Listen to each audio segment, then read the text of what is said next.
Ukraine जंग के बीच रूस के विदेश मंत्री सर्गेई लावरोव भारत पहुंचे। भारत में कदम रखते ही सर्गेई लावरोव ने सबसे पहले नमस्ते करके भारतीय अधिकारियों के अभिवादन को स्वीकार किया। आपको बता दें कि रूस के विदेश मंत्री सर्गेई लावरोव का यह भारतीय दौरा बेहद ही अहम है। भारत पहुंचकर उन्होंने सबसे पहले विदेश मंत्री एस जयशंकर से मुलाकात की।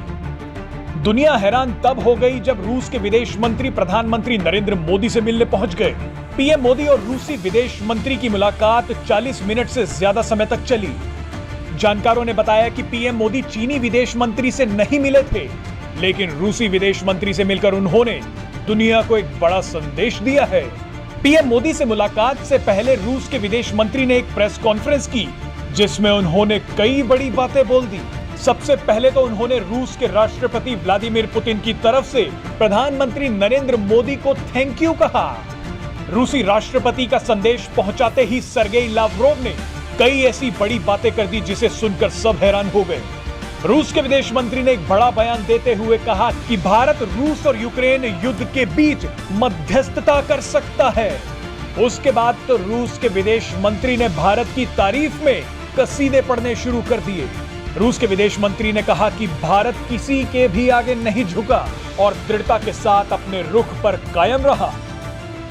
भारत की तारीफ करने के बाद रूस के विदेश मंत्री ने एक बड़ा ऐलान भी कर दिया। उन्होंने सबके सामने ये कह दिया कि भारत हमसे जो भी सामान खरीदना चाहता है, हम उसे देने के लिए तैयार हैं। उन्होंने आगे कहा कि रूस और भारत के बहुत ही अच्छे संबंध हैं और हम सच्चे दोस्त और वफादार साथी हैं।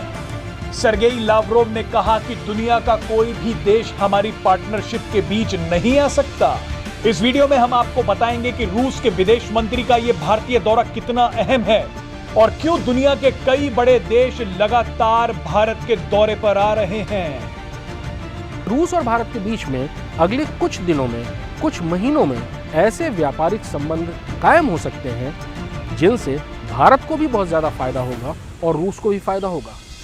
यूरोपीय और अमेरिकी कंपनियों के रूस से निकलने के बाद जो वैक्यूम बनेगा उसे भारतीय कंपनियां भर सकती हैं। वो कंपनियां ऑटोमोबाइल्स में भी हो सकती हैं और जिंदगी से जुड़े हुए दूसरे उत्पादों में भी। भारतीय कंपनियों को लेकर रूस में एक अच्छा माहौल भी है, जो चीनी कंपनियों के लिए नहीं है। यानी इस पूरी आपदा में भारत के लिए एक बहुत सुनहरा मौका निकल सकता है। Presenting V News app, available on Google Play and App Store. Download it now.